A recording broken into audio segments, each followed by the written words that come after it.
I was down there, deep in the Sago Mine, on that cold January morning in 2006.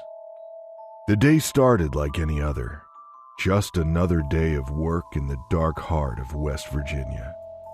New Year's festivities were over, and we were back to our daily grind. Then, at 6:30 a.m., it happened. An explosion, like a thunderclap from the depths of the earth, shook the mine. Dust and debris filled the air as the walls around us crumbled. 13 of us were trapped inside, swallowed by the earth. Some of us who were lucky enough to be on the safe side of the cave-in tried desperately to dig our friends out. But the air grew thick with something sinister, carbon monoxide.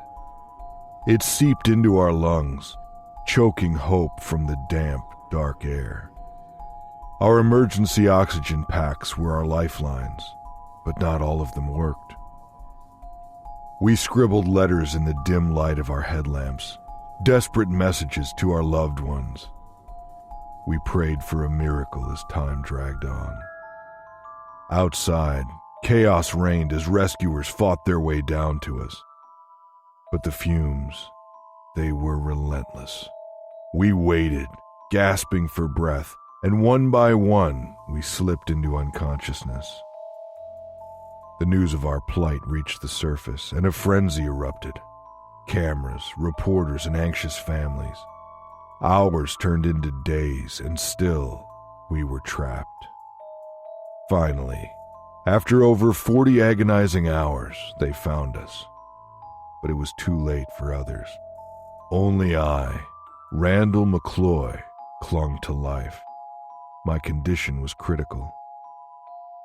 In a cruel twist of fate, they initially said 12 of us had survived. But soon the truth emerged, and the world learned of our tragedy. The cause of the explosion remained a mystery. Some said it was lightning. Others blamed the rocks or metal supports deep within the mine. Sparks from equipment starting up after the holidays, they said. The truth was buried with us. Sago Mine was sealed, a tomb of darkness and sorrow. I was deep inside a dark cave called Alpazat. My heart was pounding as I moved through the tight spaces. The cave walls felt like they were squeezing me. The air smelled like wet rocks, and my flashlight barely lit up a few feet in front. I couldn't see far, and it made me feel really scared in the small cave. At first, my friends and I were excited to explore this cave for 36 hours. But it turned out to be a scary place. The cave twisted around, and we got lost. Then water rushed in, blocking our way out. We felt really scared. We found a narrow ledge above a big underground river.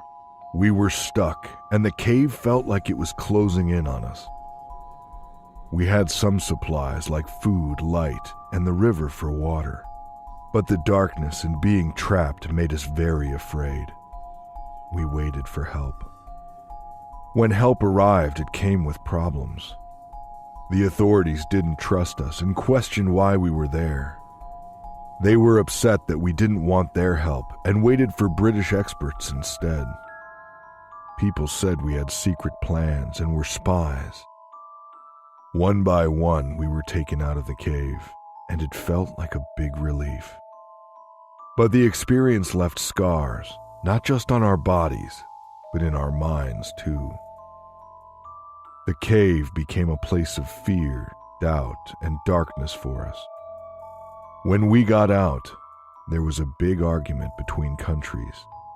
Our adventure became a big mess.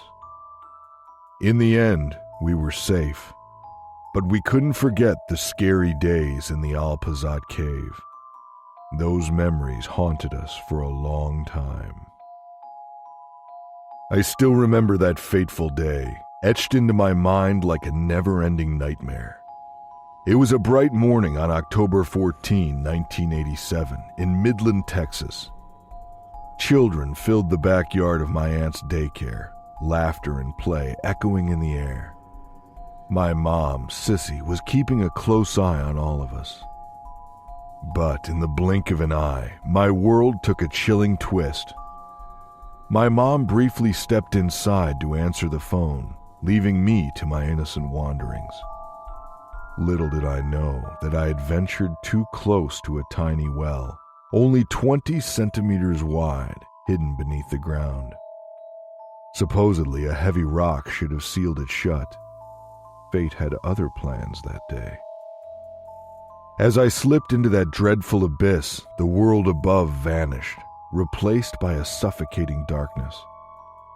I was trapped, a helpless toddler, 6.7 meters below the Earth's surface.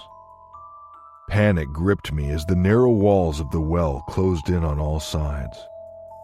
My cries for help echoed in the cold, unforgiving underground chamber. My frantic mother, realizing my absence, called the police. Desperation hung heavy in the air as they scrambled to rescue me. They brought in a machine meant for digging holes for telephone poles. A colossal effort to excavate a 76-centimeter hole into the unyielding earth. Their goal was simple: reach me and bring me back into the light. As the hours stretched on, they pumped oxygen into the well to keep me alive. I clung to a glimmer of hope, my tiny voice echoing in the darkness. To drown out the deafening noise of the jackhammers, I sang the familiar tune of Winnie the Pooh, filling the cold, damp air. It was my solace in that terrifying abyss. Day turned into night, and still I remained trapped. October 16 arrived, and after an agonizing 58 hours, they finally pulled me from that suffocating, nightmarish well.